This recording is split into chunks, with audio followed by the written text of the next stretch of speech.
Wednesday night prime time can only mean one thing, man. Thank you so very much for taking some time off of your Wednesday evening to rock with your boys, reporting eligible live, man. Thank y'all so much again. I'm your host, Berto, joined by my guy, Bro Talk. And as you know, the running duo, reporting eligible is coming to you live, man. The chat is lit. We'll acknowledge the chat in just a minute. But brother, man, how was your New Year's? How did you bring in the new year? How's everything going so far, man? It was chill. I don't even think we made it to midnight, to be honest with you. I think we I saw I did. think we saw the East Coast, the New York ball drop here in Central Time, and then after that we were kind of like, man, let's go. Kids are asleep. Time to go to bed. So it was pretty chill. Came away with a W to end the season, Woo. sweeping our division rivals, first time since 2016. That Let's felt do it. good. Yes. And then the new era, what we're gonna get into. So it's We're kind of gonna get like into that. we were on the edge of our seat, pins and needles, and then it happened, and here we are. Absolutely. But I got to shout out right quick our girl in the chat, Nikki Pitts. Happy birthday. Capricorn season is upon us. My son is on Monday, January 12th, and then I am Saturday, January 17th. So Capricorn season is in full My effect. daughter is January 15th. Matt, oh, I love it. I love it. Look at this, man. I love it. Oh man, this is awesome. So yes. Final game of the year saw us sweeping the Aints in a game that, just like any old NFC South rivalry matchups, very close. 1917 was the score. It was a good game. It was a good game. I'll Was it say that though? much. Was it Defensively, I though? I, I think for the defense, I think we showed what these draft picks really mean to this team. We saw, again, Xavier Watts playing out of his mind. James Pierce Jr. touching on records that we haven't seen in quite some time, eclipsing the double-digit sacks, tying him with Vic Beasley, first Falcon since 2016 to reach that plateau. And it's a sight to see because Terry Fontenot did his work.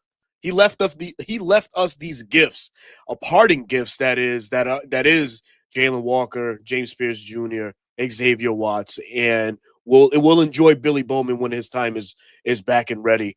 But yeah, man. So shout out to our former GM, that is Terry Fontenot, because the news came fast, quick, fast, and in a hurry.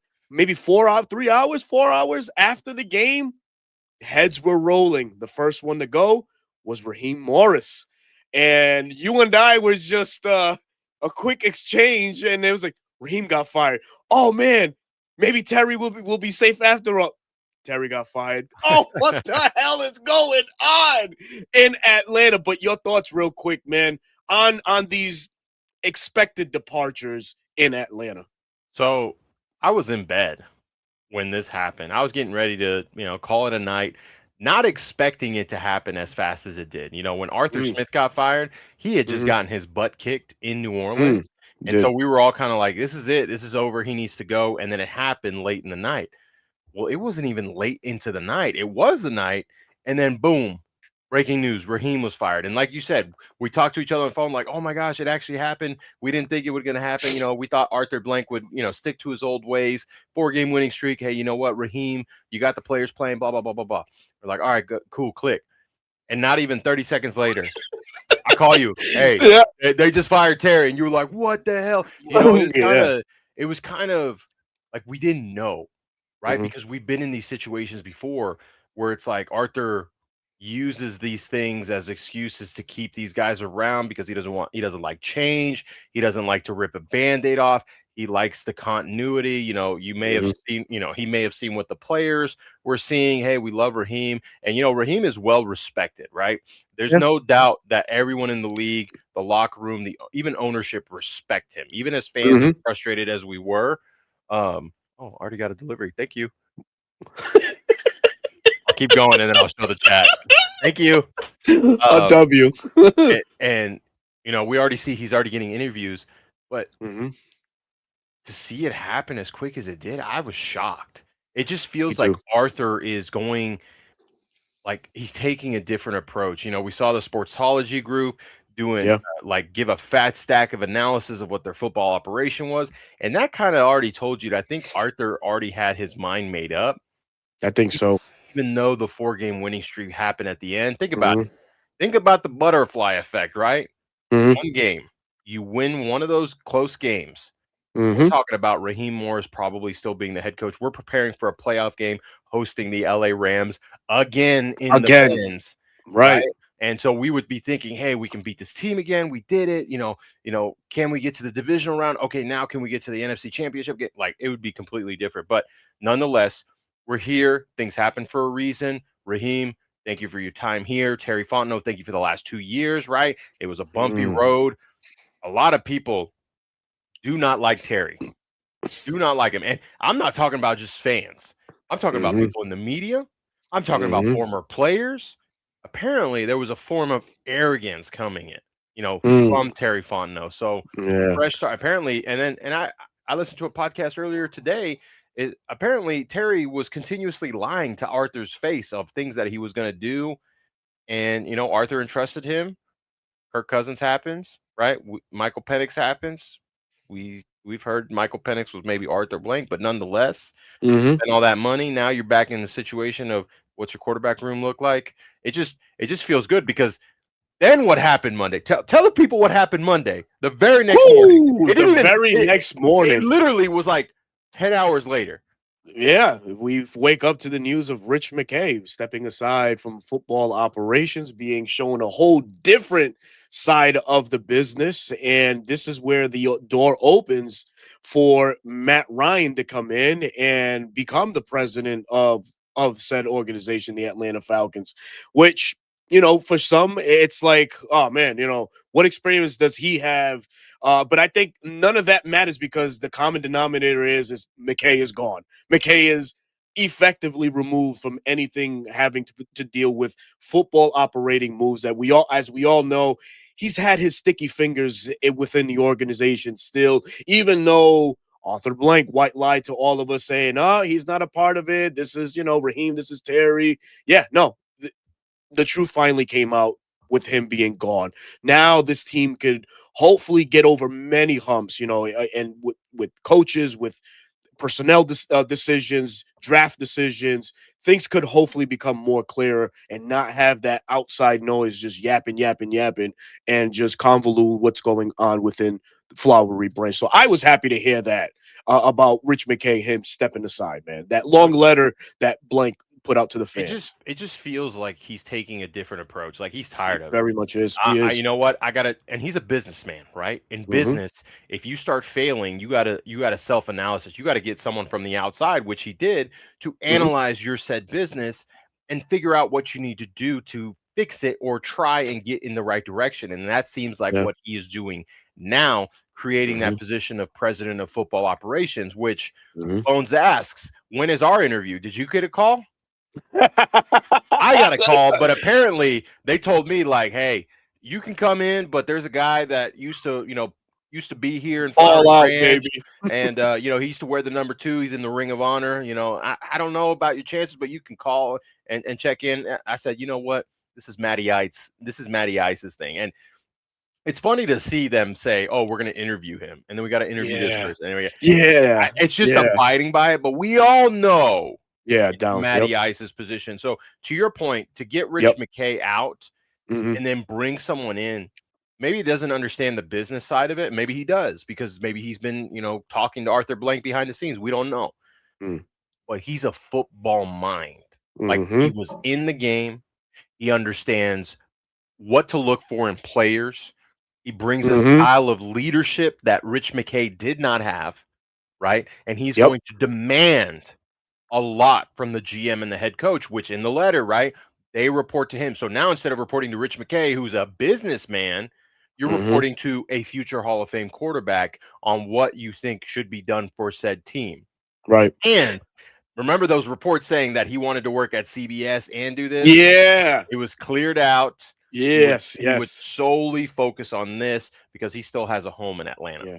And this may or may not stick. It may or may not mean much, but I go back to a conversation Matt Ryan had a few months back. As a matter of fact, after that Dolphins loss, where it was him, Aaron Donald, and a couple other co-hosts on a show, and he's like, I'm shocked, and he was shocked that the Falcons lost to the Dolphins in the fashion that they did. And he highlighted one thing the week before playing the Cleveland Browns in mucky weather, outside weather. And he comes out and he looks in the camera, a la like you do. And he goes, what does Atlanta have? They have a roof. And that day it was rainy. Baby, open that roof and you make it difficult. Now, what to your point, as in terms of being all in and just being the former player, those are the things that you think as a competitor. What advantage can I give my team, against the opponent? And what Matt Ryan does, he's such a cerebral individual. He was a student of the game, and when he gets into this position, like I told you, dude, he's gonna be as cerebral. He's gonna look at every in and out, to make this Falcons team just relevant once again, right? And that's what excites me at the end of the day. You may actually see the quarterback position fixed because you have a Finally, quarterback running your operation and having the final say. You think he would have given up that money for Kirk Cousins? I don't think so. I don't think so. I would have said, hey guys, I think he would have said, hey guys, I know I made money, so I know why Kirk wants his money. Like I understand that, but operationally, when you tie up that much money, you limit yourself for other assets around the team. Yes, the quarterback is the most important position when it comes to leading an offense, generating what you need to. But I think he would have X-nayed that and said, let's go the cheaper route and see if we can get what we need out of a year and then plug in. It may have not even been Michael Penix. It may have been another guy. He may have liked a Bo Nix. He may have liked a J.J. McCarthy in the wings. Like, you don't know who he would have liked. Correct. He may have still liked Michael Penix, but it feels like him having the final say, he'll be able to fix something that has ailed us since he left. Since he left, deservingly so. And I'm gonna play a little bit of musical chairs here with the topics because you're talking about quarterbacks, and our current and still quarterback Kirk Cousins did something that kind of blew my mind, and worked with the Falcons in this fashion, restructuring the contract, opening up the cap savings for this year. I believe it's north of 34 million. So by right, once March opens, this all but signals the end of Kirk Cousins' tenure in Atlanta. They'll spread out the money, towards 27 and 28, if I'm not mistaken. But Kirk Cousins no longer in Atlanta leaves a void at the quarterback spot. We don't know when Michael Penix will return, right? That's the dark horse. That's the elephant in the room, whatever you want to label it as. What do the Falcons do in the offseason? Oh, if you're Matt Ryan, what are you doing to assure the fans that we're going to be competitive in 26?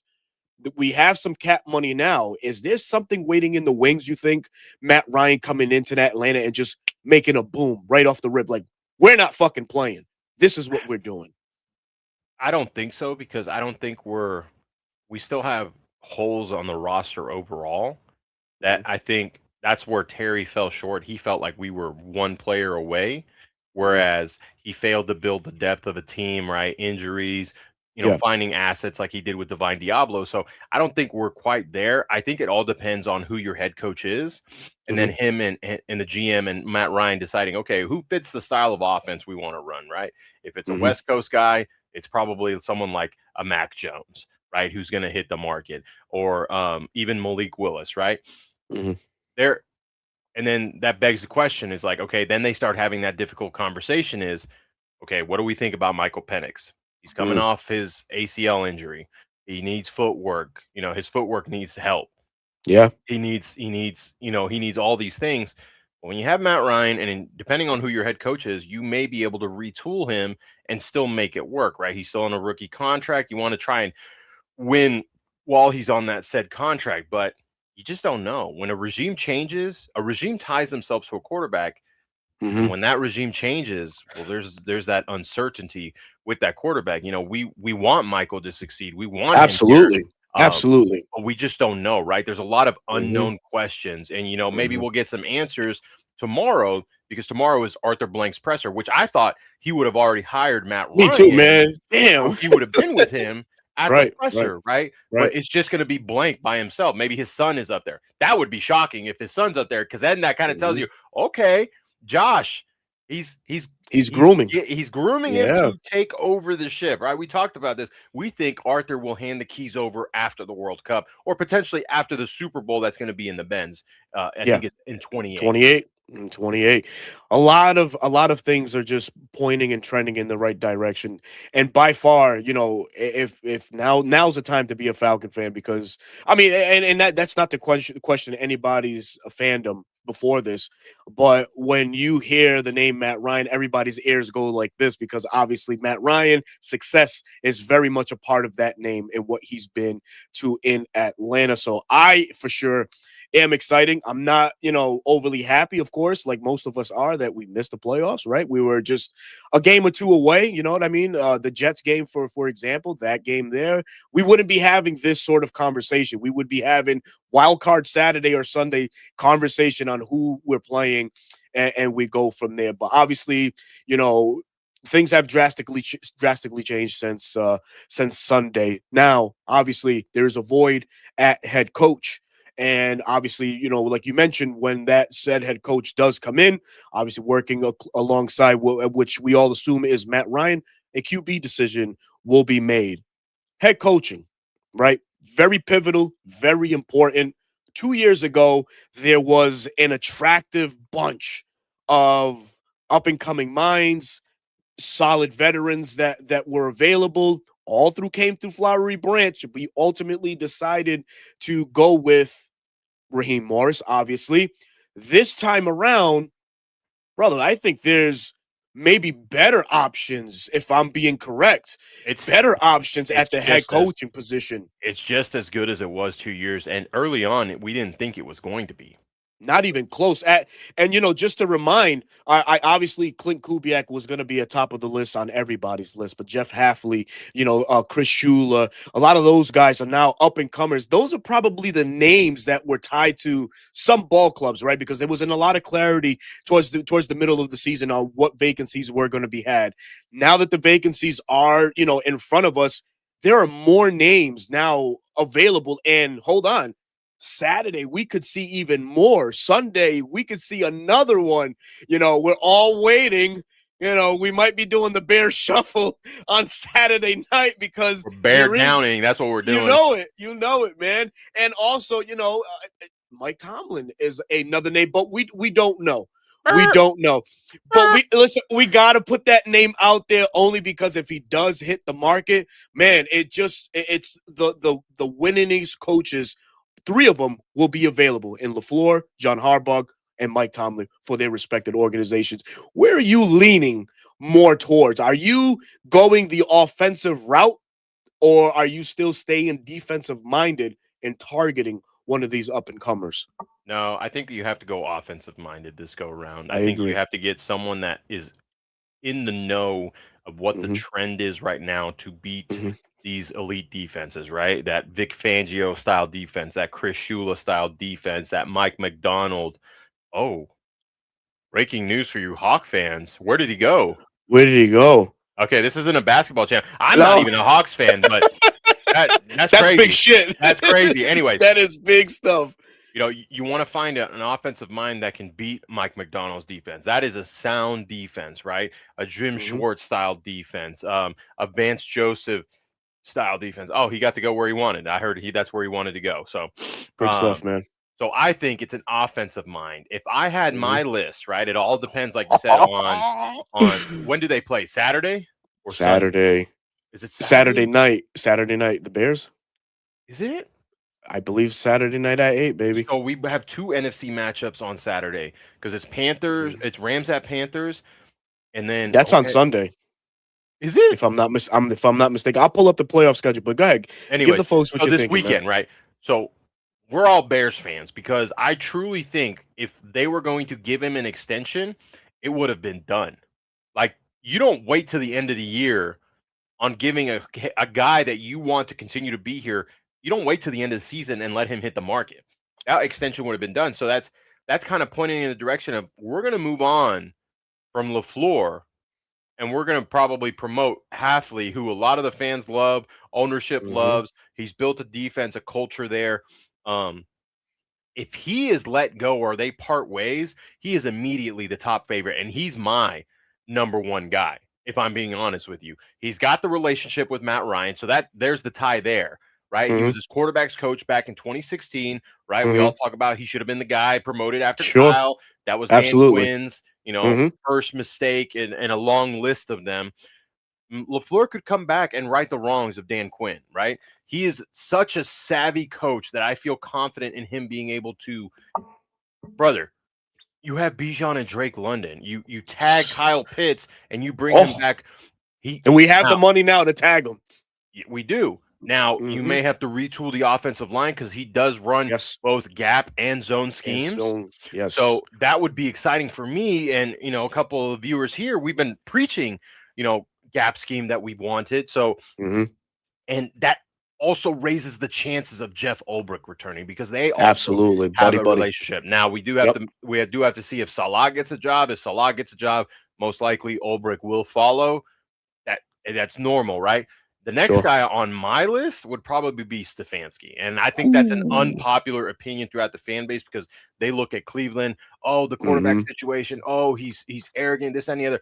It's known information that ownership overstepped their boundaries and overrode what he wanted on his football team and what Eric Berry, right? Eric Berry, that's the Yep. GM's name. That what Andrew they Berry. or Andrew Berry, what they wanted to Mhm. do for the team, right? That's why the whole Deshaun Watson thing happened. That's why they traded away Baker Mayfield or cut him, whichever one it was. He liked Baker. He didn't want him gone, but ownership said we're done, right? He doesn't Mhm. control that roster decision. Then, he made salad with chicken shit, pardon my language, with Joe Flacco. Won 11 Yeah. games with Joe One Flacco. yeah. Yep. The skeleton of Joe Flacco. And then you think he wanted to draft two quarterbacks? He had five quarterbacks in camp this season. That's crazy. He had Crazy. five quarterbacks, brother. He did Yep. not want that. But he's got 2 11-win seasons. No other Browns head coach in franchise history, I think, has ever Has done that. that in their tenure, right? He's probably one of the longest tenured head coaches because that's always a revolving door, right? Correct. Two-time coach of the year. He's gone to the playoffs twice with the playoff win. He Yep. has a track record to understand of what is expected offensively. Now, he would have to bring a great offense or defensive mind. That's why he Mhm. had Jim Schwartz. Now, I do think Jim Schwartz benefited from having the best defensive player on his team, Miles Garrett, Absolutely, Myles new Garrett. new sack record leader in a Yeah, single sack season, leader, right? baby. Kudos to him, Texas Yep. native, right? Shout out. But again, that also raises the chances of Jeff Ulbrich because a smart guy like Stefanski and Matt Ryan will say, look at what Jeff did this year. Was it elite? At times, yes. But overall through the season, it was a consistent, right? They were giving you opportunity after opportunity, pressuring the quarterback, creating turnovers, 3-and-outs, you name it. They were setting up the offense for success. So you would want to continue to build off of that. My third Mhm. guy would Mhm. be the obvious one, Kubiak, right? The Clint. young, Yep. up and coming, Mhm. up and coming OC. He's had success in NOLA, right? He Yep. made Derek Carr look like a great quarterback, right? He A was trash slanging guy, it. right? Sure. He made him Yep. look good. He's elevating Sam Darnold. He's got one of the Mhm. worst offensive lines, in my opinion, in Seattle, and they are still being able to do the things that they are. It would be an upgrade to come to Atlanta. And then Yeah. I also think he would bring his dad in as a consultant. I Of do some think sort. I thought about that too. I Absolutely. do A think senior offensive assistant. exactly, to help show him the way of how to be a head coach, how to run an operation, right? And then, Mhm. if his brother doesn't get an OC gig, doesn't get a head coaching call or whatever, you could see his brother come onto the staff as well. And I think he could pick from, hey, let me grab this guy from Shanahan's let me grab this guy from Mike McDonald. Let me grab this Mhm. guy from, build his staff with the relationships he's built. So any of those three, I think, would be a win for the I Atlanta agree, man. Falcons Yeah. because, yeah, I think, and then ultimately, same thing. Jeff Ulbrich, hey, his dad will be like, hey, he had success. The players know him. They know what they want to do. You give him the keys right now. He doesn't have Raheem. Raheem's philosophy that he has to kind of mix in with his philosophy. It can be strictly his. And then we go from there. So those would be Yeah. my top three. Yeah, I think I'll piggyback off of that. I'll go number one for me, Kevin Stefanski. I love the run Ooh, heavy okay. scheme that he has. He's been a victim of his own roster in terms of talent. Yeah, obviously, yes, like you mentioned, you benefit from having the elite player on defense. That helps you all along. But Kevin Stefanski, while everybody is in love with the Shanahan McVay, the trees, when you want to talk about it. Yeah, Stefanski comes from a pretty impressive tree himself, and anybody that knows, it originated from Brad Childress, and we all know Brad Childress as an offensive coordinator. He has a couple people under his tutelage, one being Mike Tomlin. Oh, what do you got? Someone asked. It's Oh chicken, yeah, gotcha. creamy chicken. It's like a Mexican soup. Oh, I love it, man. It tastes like a It's a little. tortilla, I'm counting no carb. calories. I I got it. want a All tortilla. I right. want a tortilla, but I Oh, can't. I get it. I get it. I'm on that tip too, but I'm with you, brother. I'm with you. So yeah, man, Stefanski would be for me, but for reasons mentioned. You start looking at trees, and while everybody harps and knocks on, with the McVay and the Shanahan, I'm old school too, just like a lot of folks are. Man, I like what Brad Childress has done in the NFL. Now, his offenses weren't explosive, weren't as commanding, but they were in a sense innovative to some degree. And it plucks from what Andy Reid likes to do now. Mike Tomlin, we see in Pittsburgh what he's been able to do. Leslie Frazier, when he had his time with Buffalo, we was able to see what he was doing. So Stefanski would be number one for me. Clint would be number two for me. Absolutely, an up and coming OC, runs a little bit of West Coast. I'm excited to see. I would be excited to see how much he can also maximize Kyle Pitts and how he can utilize him. In the West Coast system, it may have changed over time, but tight end is pretty pivotal, and you see how he utilizes those Seattle Seahawk tight ends over there. So Clint for me, also in his run game is to be respected as well. Like you mentioned it, makeshift offensive line, probably a superstar on that line that just got a bag, Charles Cross. Outside zone heavy scheme too. Outside zone heavy scheme. My next point. So, it's kind of, some would call it a seamless transition. Okay, sure. And like you mentioned, I'm really attracted to that idea of bringing dad in to just oversee the offensive, and then how they can just, get ready for every Sunday and just really how to attack the opponent on hand. And third is where I'm hung up, right? Because I want to win, right? And I think everybody does want to win, right? While some people are off on the whole John Harbaugh situation, after the reassessing, I think I jump on that train too, and just would want to build that tough culture that is Baltimore. That's what we need in Atlanta, man. We need winning. We need winning, right? This is like Mike Tomlin, one of the longest tenured head coaches in the league. I think he's amassed a 180 and 113 record as a head coach. Has well over 661%. Yeah, and he has the ring and the winning percentage. So it's he has a lot of impressive things that are on his side. So that would be my top three, man. Stefanski, Clint, and John Harbaugh, man.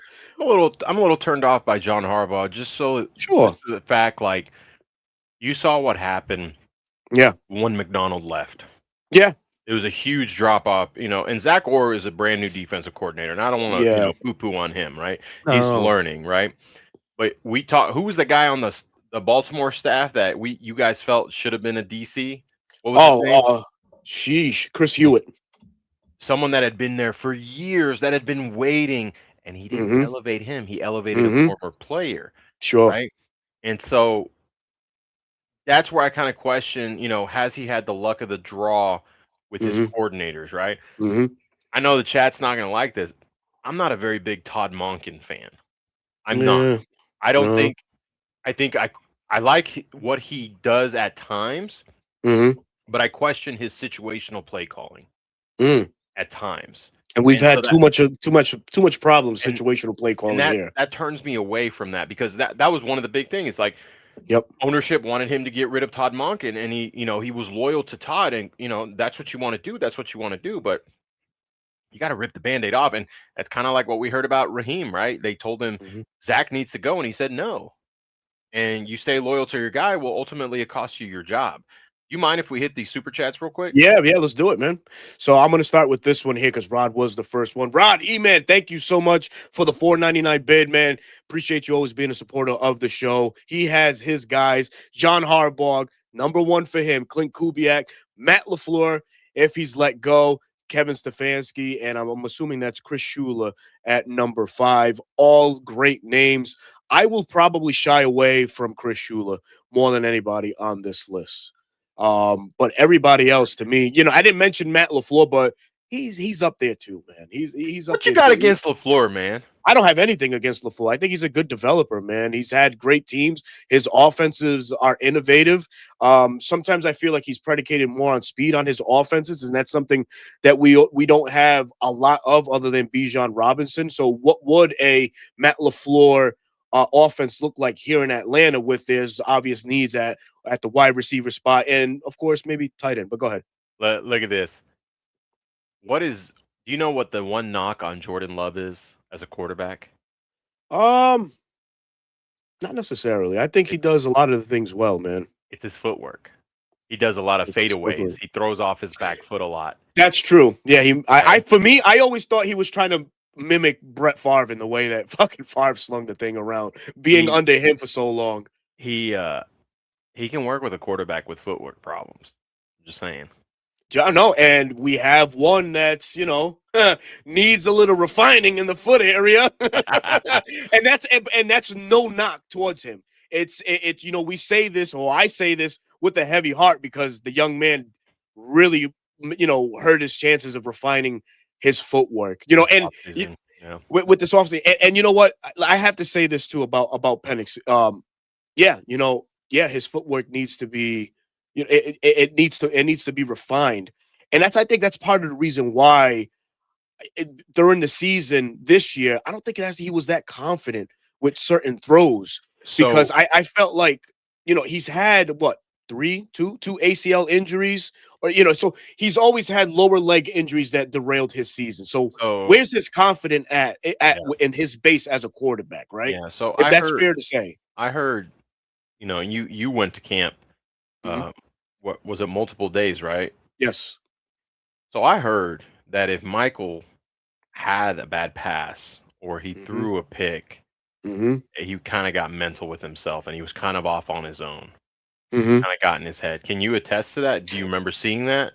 So what I remember seeing is passes being very if it was an incomplete, you didn't see more throwing plays. You would exclusively only see running plays, and we would see him flop in and out more. That's what I saw. So so for example, the when not Ray, excuse me, Ray, not him. When Darnell Mooney went down, I was feet away from that injury. He was out the next maybe 3 or 4 plays. He didn't go back in. Interesting. Kurt was taking some of the snaps, and it was a lot of run more than it was pass. When he felt like he was ready to get back in, that's when he came back in. So wherever you heard it from, there's validity to that. There is absolute validity So to you that. need a coach to keep his confidence up and uplift Yes. him. So Yes. yeah, that's going to be key as well. So Yes. next super chat, Rod again. No way the Yeah. Falcons messed this up this year, right? Agreed. It feels like they can't this year because it does. Mhm. My wife said, "You say every offseason feels different." Yes, I may say it, but like truly, when you look at it based off how the Falcons are operating, Arthur Blank, it really does Mhm. look like a different offseason. Fired the It head coach does. like that, fired the GM, right? And then Mhm. moved his business buddy. He said, "You're no longer the CEO. I want you out. Yes, I want you to handle Mercedes Benz, but you are no Mhm. longer handling the Falcons." That is Greg Beatles. That is Yep. president of football I am creating this position to mitigate the issues that we continuously have. So it feels like we shouldn't get it wrong as long as the Iceman is back at the top running this Absolutely. operation. So it feels that way, right? And then Jay Mhm. Black with the big $10 donation. Appreciate Jay you, my Black, man, man. appreciate Good you, to see brother. you, Berto and Bro Talk back at it. Rise up. Yes, rise Let's up. go, man. It Love it, man. it's a good start to the off season. It is, right? Really, no, the only moves made thus far, of course, getting rid of Terry, getting rid of Raheem, showing Rich McKay finally the door that is the exit. And now it's just exciting times. Do you feel like a decision is going to be made within a week, or is this something you feel we can wait on after the Super Bowl? Or as far as what? The GM and head coach? GM head coach. I think we already know who we want, right? It's just a matter of who said person is available. Now there are a couple Mm, guys tied to Atlanta that are already available. But if it's sure. the guy in Green Bay, they're waiting to see if he's going to be available, right? I Yep. think, you know, there are multiple insiders that reported Matt Ryan's already been working scouting GMs, scouting head coaches, making the phone calls. And it's not tampering because he's not employed No, he's not by the employed. Atlanta Exactly. Falcons. So a Absolutely. lot of people were worried about that. It's not tampering. He's not employed by him. So maybe Yep. that's why it's taking so long. Again, I thought the first hire is going to be Matt Ryan. The Right. announcement, right? It's got to be this week, right? They're already interviewing guys. They're meeting the Rooney Rule, and once he's hired, then you can say, okay, maybe it will be a fast thing, so they can get started right away and be fully Hmm. prepared once the new league year starts. So, Hmm. I think we kind of know who's the GM is going to be. What are your thoughts on him? I Ian. think it is Ian Cunningham. I know you said you're kind of not in it. Yeah, I all right. Look, so a lot of people when they hear names, they jump right, and the number one thing that when you look at Ian's track record, right, he was a Southeast area coach for the Baltimore Ravens. You think Baltimore Ravens? What do you think? What comes to mind? Ozzie Newsome, Eric DaCosta. DeCosta, right? Yep. Two pillars in the NFL executive offices, two guys that know how to whip an organization into shape quick, fast, in a hurry. Okay, I can see that. He leaves Baltimore, goes to the Eagles, does win a Super Bowl with the Eagles, but he was Howie Roseman's right hand man for a little while there. So he was able to see and navigate and learn from probably one of the better, cap guys around it for GMs and Howie Roseman. Now you translate all that knowledge, and now you go to the Bears, and now you're working with Ryan Poles. Ryan Poles obviously has the connection to Matt Ryan because they're early days and Boston College. Sweet. But what is the draft? What has the Bears draft look like in 5 years, This right? year's looks pretty good, man. This year thus far does look pretty good, but if you put it on the spray chart, you can see the amounts of hits and misses, a la what Terry Fontenot gets criticized for now, right? I think what's brought over on Terry still is that 2021 draft and the contract that was given to Kirk Cousins. You Go I was ahead. gonna say, so Ryan Poles had a similar thing that Yep. has worked out. The trade Hmm. with Carolina, Hmm. right? Hmm. That Yeah. landed them Caleb Williams. That landed them multiple players that they have on the roster, right? They found that kid in the 7th round this year. What's his name? Manung. I can't. Monungai, Yeah, yeah, the running back, yeah. So a gem. they and we talk about Ryan Poles because he laughed at some of the things that Terry did, and it felt disrespectful because it was towards the Falcons, but I like the resume of him bouncing. We talk about guys in organizations that have been successful and finding ways to find talent. And from what I read, he led the charge in free agency, right? He signed Drew Dahlman. He traded for Hmm. Jonah Jackson. He traded for Yeah, Joe Tooney. They yeah, flipped that remade it. roster in one offseason Hmm. and after Hmm. getting Ben Johnson, right? Hmm. Um, they signed players like Tremaine Edmonds, TJ Edwards, like Kevin Byard's had a resurgence in his career. So to see him turn down a GM position now and kind of like, hey, I'm waiting for the right opportunity, I don't fault him for that, you No, know? yeah, And yeah, having the connection with Matt Ryan, I mean, it kind of the writing's on the wall, right? They it have that is. relationship, but that's the good thing about having a relationship because you can have those tough, honest conversations and not worry about hurting the other guy's feelings or Not at all. stepping on a toes and be like, no, like we need to all be on the same page about what we're going to do. We have this Hmm. player on the board, but you're telling me this, and this, but I see this, and this. Where do we need to, like having a relationship with someone allows you to do that. And That's why sometimes people, I laugh at the buddy thing. Oh, they're just hiring his buddy. Well, sometimes working with your buddy's the best thing you can do because you can be Absolutely. you can be real with one another. Hell yeah, absolutely, And man. No, I so, think that play is trash. No, he doesn't fit into our system. Shit like that. You can have those behind the scenes conversations, and just nobody have their feelings hurt because it's genuine back and forth conversation. That's what you need more of, man. To be honest, man. So yeah, I love it. I got to answer this real quick if you don't okay. mind, and then I'll get to something that we're breaking here, brother. He says, Berta, why have you been on the round table? Listen, I'll touch on this real quick.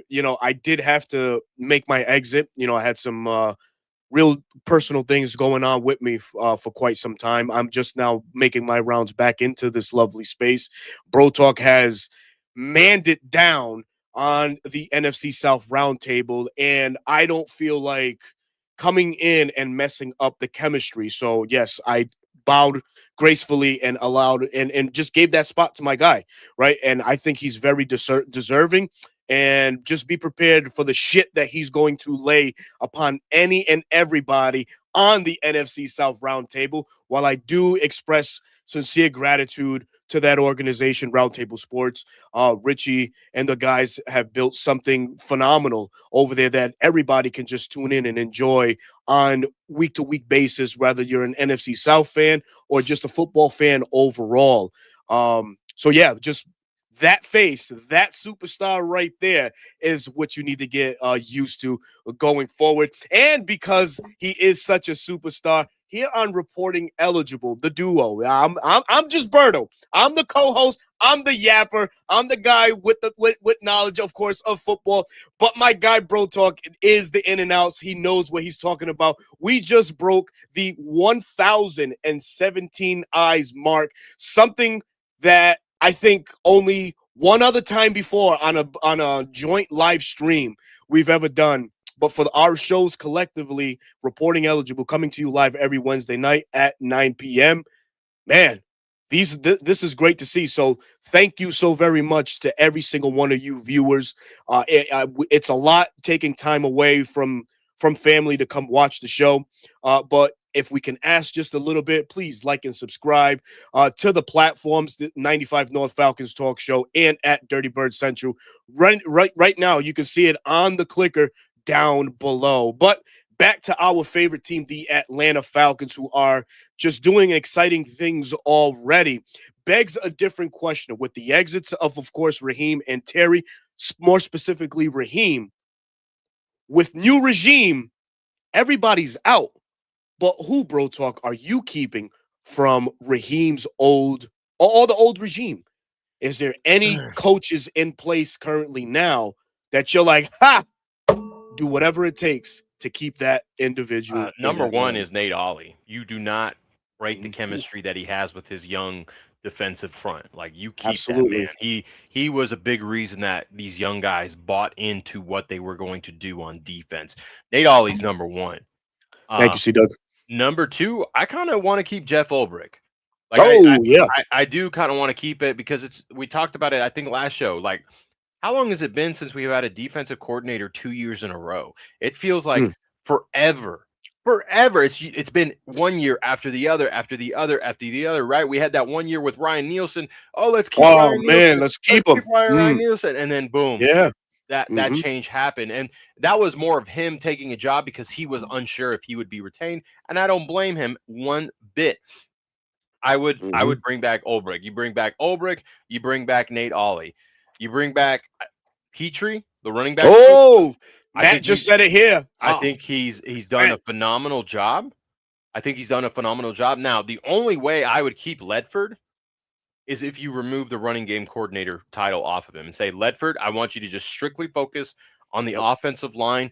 This is what I want you to do. We're going to reassociate. You could give it to Petrie, right? He knows what his running backs do well at. Bijan, he can run gap, he can run zone, right? yep, Is Tyler going to be back? If he is, we know what he can do with gap and zone. So yep. just repurposing him, I think, benefits Ledford because apparently Ledford From what It's a I've hot seen in social media, commodity. everyone's after Ledford. Oh, you Heck need an yeah. O-line coach? Go get Ledford. And like, Go get hey, Ledford. hey, hold on there. Stay away. He's still ours until we say otherwise. And Ledford has said openly Yeah. that He wants to stay, man. that he wants to be here. So I wouldn't be opposed to it, right? Same thing, continuity. The O-line's bought into it. What does that mean? 1017 Brick Squad. If I'm not mistaken, that's oh my God, what's his name? He's a rapper from Atlanta, man. Oh, But go ahead, yeah. So you bring the continuity. I mean, other than that, man, I'm Waka good. Flocka. That's his name. Waka Flocka, I'm sorry. good. Oh, Brick Squad. Yeah, Yeah. Brick Squad. Yeah, I remember. I'm good on moving on from on everyone else. First guy that needs to be shown the door is TJ Yates. Hey, see you later. Get out of here. You're gone. Baby, Besides Zach get out. Robinson and Right. Marquise Williams, right? Those are the big Right. three that need to go. Absolutely. Absolutely. Yeah, I'm on the same tip with you guys, man. Yeah, Petrie doesn't get enough acknowledgement from the league on what the job that he's done with Tyler Algier first, and then Bijan Robinson, right? Michael Petrie was a holdover from the Arthur Smith regime, and Raheem kept him. Will he see that again? Hopefully. Dwayne Leffert, I agree too, right? Remove that run game coordinator position off of him, and appreciate him for the job that he does with the offensive linemen. Look at the job that he did with Ryan Musial this year, the continuing job that he's been doing with Matthew Bergeron. Of course, Chris Lindstrom speaks for himself, but I feel like Caleb McGarry started turning a little corner under the Dwayne Ledford tutelage there. And you see what Drew Dahlman was able to command in free agency. He's a Pro Bowler for the Chicago Bears. So shout out to him. Absolutely shout out to him. But yeah, man. Wait, is there another coach? Yeah, Petrie, Ulbrich, Ali, of course. Yeah. Here's a question. Do you think that Yeah. new wide receiver coach stuff could actually happen? What do you think? I don't think so. You can't be too buddy, man. You for as great as footwork master was himself and Mo Sanu. Nah, man, you got to get somebody that's been in the game. If you ask me, you know who I would want as a wide receiver coach? Wes Welker. He's worked with Shanahan. I think he's currently in Miami in some offensive capacity. Yeah, I think him and LaFleur have some ties somewhere. Somewhere. It may have been in San Francisco. So I wouldn't be opposed to Wes Welker, but yeah. But then again, Sanu has the connections, right? The buddy Sure. thing may work. Sanu's been open and honest on social media of how receivers should do certain things. Now the question is, does he want to do it? I think he has said he would be open to doing it, getting his foot into the coaching world in the NFL. I've seen Antoine Randall go from the Lions to the Bears. Right, sure. You see the translation there. I watched Antoine Randall when I was a kid. I know you did. Oh right? Yeah, absolutely. Antoine Randall, Indiana University. Yeah. Right? Monday night intro, right? I love Spot that. On. But spot on. So those are good candidates. I did see a question here for you, Berto. Kind of segue here because it is a very interesting times here. Who on the team are you keeping? And now I'll add on to this. As far as free agents, let's start there. Free agents, right? The ones we know of, the ones at the top of the head. Who is someone that you're trying to retain for the Falcons as far as roster wise? So of course, we're just speculating, right? You won't know who we're going to try and retain until you hire the GM for the scheme. You hire the GM, you hire the head coach for the scheme, offense, defense, all that good stuff. But if you were the head coach, who are you telling the GM to keep? So because we have, you want to say issues at wide receiver 2, wide receiver 3, right? Because you don't know what decisions are going to be made, right? Darnell Mooney's not. I don't feel like he's safe going into this season because there could be better options available in not just in the draft, but free agency itself. It's a contract you can move on from without a lot of dead cap, coming your way. So if I'm coming in, priority number 1 for me is Kyle Pitts. And I'm looking at the body of work and his utilization the last 5 games. If the season was to start 5 weeks ago, he would be leading the league in catches, touchdowns, and yardage amongst pass catchers. So for me, bar none, it would be Kyle Pitts because I would love, for Atlanta, they need pass catchers. They're going to need it, right? So Drake London on one side, and we'll just keep Pitts at in his natural position of tight end. So for me, it would be Kyle Pitts. Any others? Yeah, no, I thought you was just asking for one. I'll keep going. Yeah. What other free agents? I love Tyler Algier. I love him. Had 1,000-yard season here. I would want to bring him back, and I don't think that he would break the bank in Atlanta. Now I know that there's the comments that he wants his carries. He wants to be the guy. I get it. I get it, but yeah, I would definitely keep Tyler Algier. I would want that continuity at the running back position instead of bringing somebody else in, and going from there. Now, who else? Here, Caden Ellis, man. yeah, Caden Caden Ellis. Ellis, man. Now, it all depends on the price tag, and we've talked about this, right? Yeah. He's gonna be 31, Yep. right? He just had an elbow injury that caused him to wear an elbow brace. Now he was playing through that injury, probably not Yep. serious, right? So he'll have the offseason to heal. You gotta have that conversation with him. Hey, we'd love to have you back. The Atlanta community, loves you here. We love what you did, right?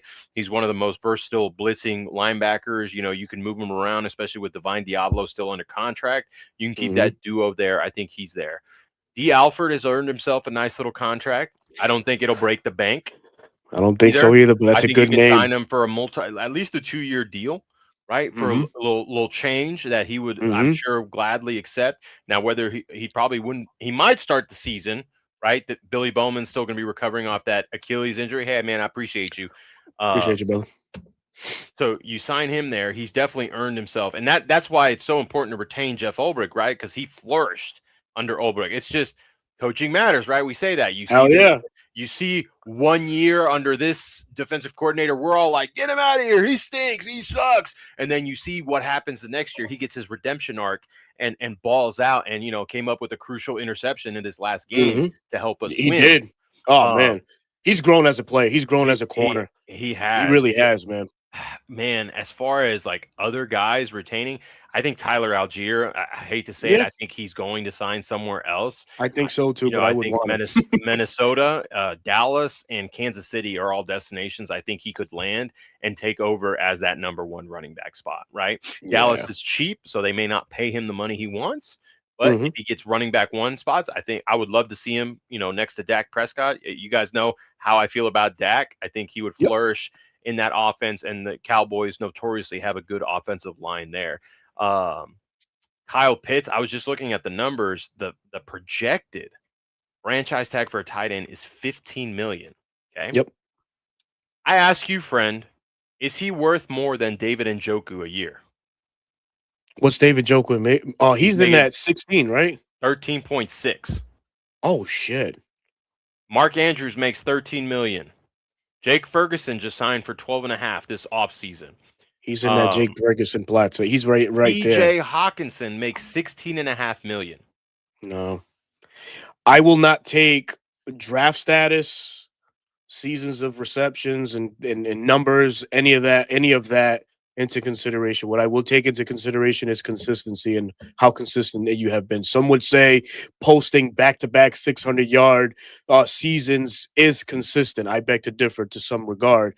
I would put him in that 12 and a half million contract I would for give to be a him, Falcon. I would tell him, I'm going to give you 3 for 39, 13 million a year. 13 Take, million a year. That's take fair. it or leave it, right? That's Yep. fair, right? Fair. You're Absolutely. not at the very top, but you're one of the top paid tight Absolutely. ends. Mhm. But you make it to where if the team wants to cut ties, you keep that guaranteed money. You give them enough, but if something happens, you can make up the money somewhere else. So Yeah. again, it depends on who's calling the plays offensively if they want to bring back Kyle Pitts. Those are the big names that are going to hit free agency. Now, I want to see someone like LaCale London come back. Brother, The eat right here. Chris right just there, mentioned it. right there. Now, Absolutely, man. Street did play well. I would be Yeah. okay bringing him back in the Mhm. offseason and letting him fight it out in camp for a Mhm. spot. I wouldn't be upset if he made the team, but definitely LaCale London. Like he had a career year this year. Yeah, he This did. attacking style front. I'm good signing a cheap LaCale London and letting Onyemata walk. Absolutely. Onyemata is considered old in this league, right? 32 is not Mhm. old 32 is not old, no. in real Mm-mm. life, but in the NFL, you're ancient at that point. Mhm. especially as a defensive lineman, right? So David Onyemata, I could see walking and then going signing, with a team that's ready to win now. Let him try and win in the playoffs, right? Not saying that we can't, but that's something he may want to do. Mhm. Um, yeah, man, it's gonna be interesting. Any cap casualties that you see? I know you mentioned Ooh, Darnell that's fun. Mooney. I know you mentioned Darnell Darnell Mooney, Mooney. yeah. He could be a cap casualty, but give me someone else that you Yeah, think could be a cap casualty man. off the rip. Off the rip, Jake Matthews. He just signed that extension though, It's a brother. business. It's a business, It's but holy moly, are we gonna put? Hold on. it might sound stupid to some, but I've been pissed at his play. He struggles so much in this month of December. He did struggle last week. It was probably his worst game of the year. And when you look at the schedule next year, it doesn't favor him if he's the blindside protector or just the protector overall. When you got to go up against teams like Pittsburgh and Cleveland, who has Miles Garrett, the whole AFC North per So, se. so who are you putting out there at left tackle? Listen, we're having those steep conversations in I the don't think. second round, and I, who's available. I don't think Matt cuts his buddy. I don't think Matt cuts his buddy. He Yeah, blocked for Matt for so many years. Now I'm looking at the sure. numbers. If you cut Yeah, him, you're not saving any money. You're just taking on dead cap this dead entire cap. year. You're Yep. not saving it. Now, if he were to get cut, it would be heading into the 2027 offseason. That's where you start saving money, and then it Hmm. opens up even more in 2028. So I don't know if I agree with you there on the No, Jake that's Matthews fine. thing. Yeah, The that's one, fine. Kirk's the obvious one, right? He restructured that Absolutely. deal. Mhm, He did that so the Falcons could cut him, right? That mhm, that yep, was the biggest thing is like, hey, if we're not saving money, we're just gonna hang on to you. And if you play, you play. If not, you don't. Um, I don't know if I see many cap casualties. I could see a trade happen for Jesse Bates, a team that needs a safety like the Dallas Cowboys. I would hate to break up that duo, but like you said, this is a business. mm, If you can it recoup is. a third round pick for Jesse Bates, who would be on the last year of his deal, it's kind of hard to pass that up. Who you putting at safety next to him? You're drafting someone. Also, you're gonna draft You somebody. you draft someone, or you hold on. We're doing this already because you know Look at what? this. Why This not? guy is so yapping. This guy says that guy is just yapping. So, okay, just yapping. So, Jesse Bates, who's more important, Jesse Bates or Jake Matthews right now? If we're talking cap casualties, Well, right or, now if we're talking, or even to your point, trading, who's more valuable to the team now? I'm looking at it from a money standpoint, Okay, and the money says I keep Jake, and that's the ghost of Terry Fontenot. I'm okay, not saying that I want Jesse traded. I right, don't. Right? I right. don't I don't say that I want him traded. I'm just thinking, what could happen. You have Alohi Gilman gonna hit free agency. You have Mm-hmm. Ardarius Washington, you have Mm, Jonathan Owens, Kyle Duggar, Andre Cisco, Kevin Byard. Like these aren't like the super like elite guys, but it's someone that you could pluck back there and develop, right? Everyone's been chopping at sure. that. I think I've seen Hellum's name right there. Can he Yeah. stay healthy, right? That's the biggest thing. I don't want him traded, personally. I would like to see Hmm. him extended at 2 years, team-friendly deal, Hmm. right? "Hey, you had a down year, but we'll give you some money. We'll extend you because we Hmm. want you to continue to help develop Xavier Watts into the all-pro that he's gonna be," Hmm. etcetera. So that would be one where I was kinda like, "Oh, guys, hey, don't shoot the messenger. With a new regime comes big changes like this." Right? Big changes happen like that. Now, They do, man. a new regime could also make a blockbuster trade to acquire someone, much like the Bears did when they acquired DJ Moore. They traded back. They do all these things. So, um, you just never know, right? This is just me off rip, right? I haven't done like Yeah. this deep dive analysis, right? This is just me looking at the list of how we could save money, and that could be potentially one, right? We need another pick, right? We do. We We we do. need we need to start drafting, right? Eric DeCosta says it all the time. You need to be able to go up to the bat as many times as possible and Hmm. try and hit as many home runs as you can, or singles or doubles, whatever the case may be, to get a full roster construction. This roster, one of Terry's biggest things was it was so front heavy that there was no depth. Your starter goes down, you're putting out JD Bertrand out there because Divine Diablo is hurt. Mm-hmm. Look what that got us. Look what that got us. Right. Right. Yeah. So it's Yeah. a long off season, right? We're still in the playoffs. We still don't know who's going to be the GM. There's a lot of uncertainty until we know for sure. Then that's when me and Berto will get into the weeds and actually tell you what is realistic. Right here, look at this one. Trade Jesse. You could use Billy Bowman back at safety if fully healthy. Draft the guy. I think. If Billy didn't go down, I think Jesse becomes the most attractive option to get rid of. But I think that alters the plans with Billy Bowman being out. The thing with Billy and it being an Achilles injury, doctors say when it comes to tearing your ACL or your Achilles, which is the better of the two, right? They're both terrible injuries, but they see players who tear their ACL be able to bounce back and play at the level they were versus the Achilles. So I am very scared for how Billy Bowman. That's why I don't think they should rush him back. Billy, get 100%, get your footing, and then we'll put you out on the field. He's going to be chomping at the bit like any player in the NFL wants. They want to be out there, right? He wants to prove himself, but the staff's going to have to protect him. So the Achilles, I just hated that it was an Achilles. Yeah, I mean, I and I don't mean to just keep jumping on Jake or anything offensive line related, but it's I really don't. But like we saw the remake of the offensive line, which started in 2019. It continued in 21. 5 years later, you may have to start looking at that, right? Oh, yeah, like one of my arguments, right? When we signed Kirk Cousins, before I called the Michael Penix, and I'm gonna fucking stick to that like white on rice because I fucking called it.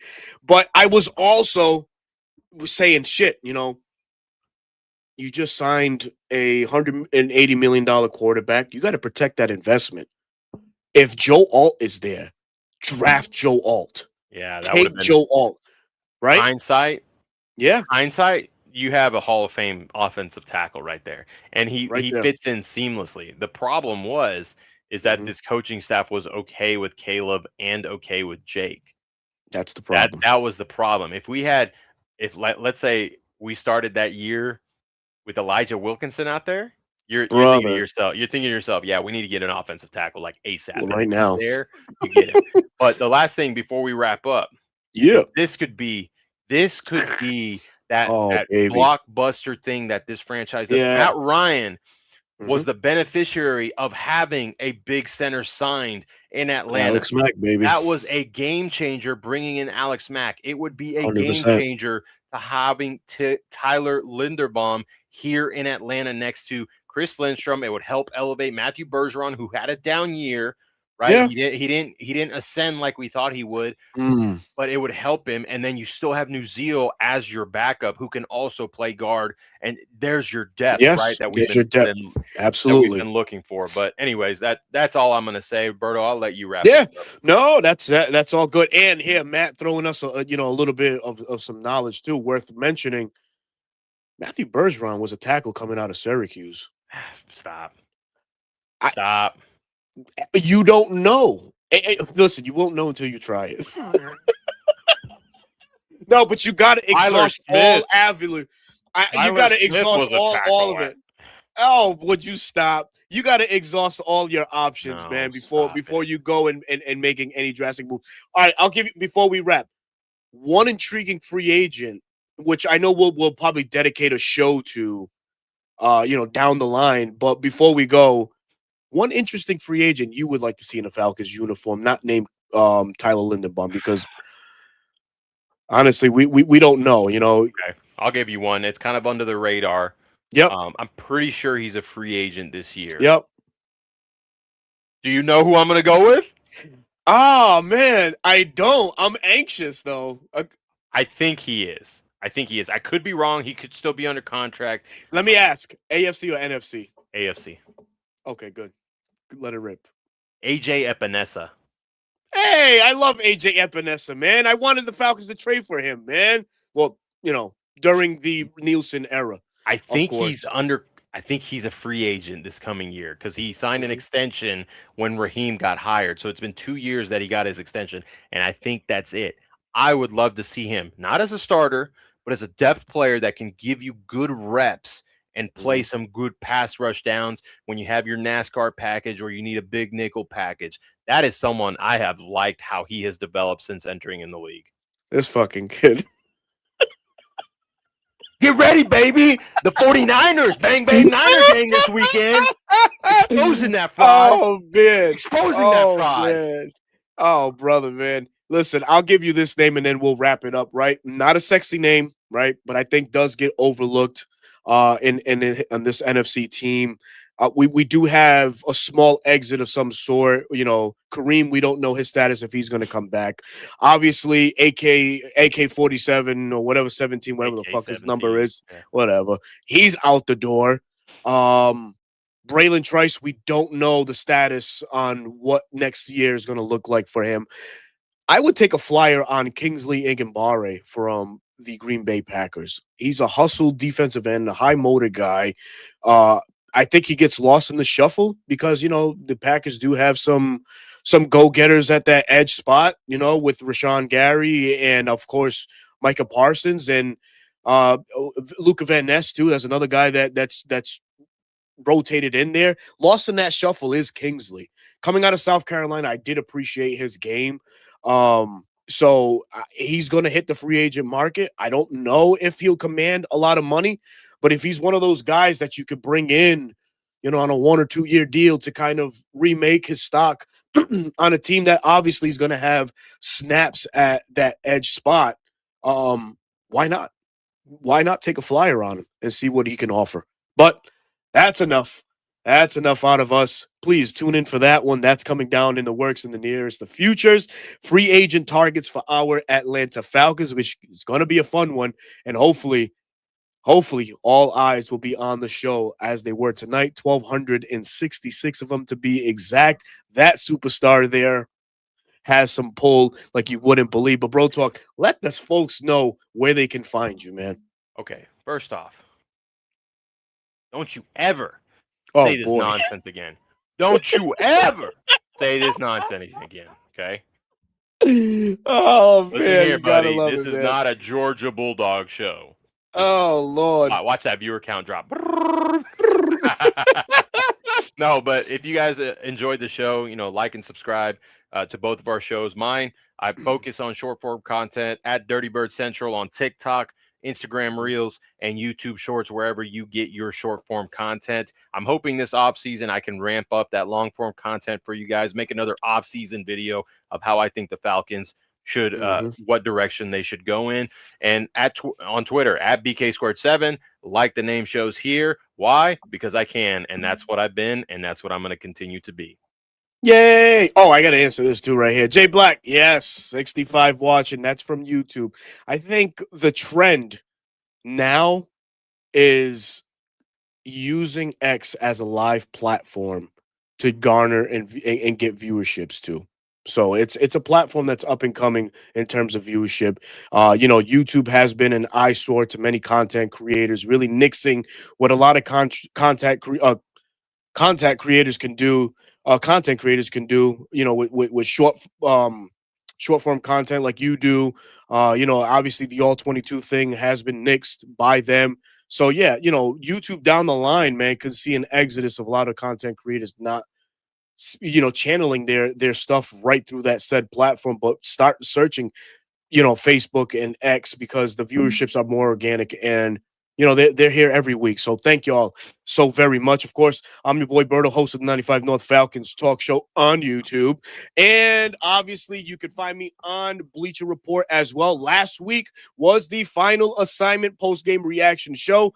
but we are going to hit the table around mid-January to find out what the 2026 plan is going to be. I assure you guys, I will be back on that platform, rocking it out as I have been for now 3 years. Thank you to the Bleacher Report family for that incredible opportunity. But until then, we will see you back next Wednesday, 9 p.m. with your boys reporting eligible. Thank you very much again. Y'all have a safe week and enjoy football this Sunday. Bear Go down, Bears. baby. Bear down. Go Bears.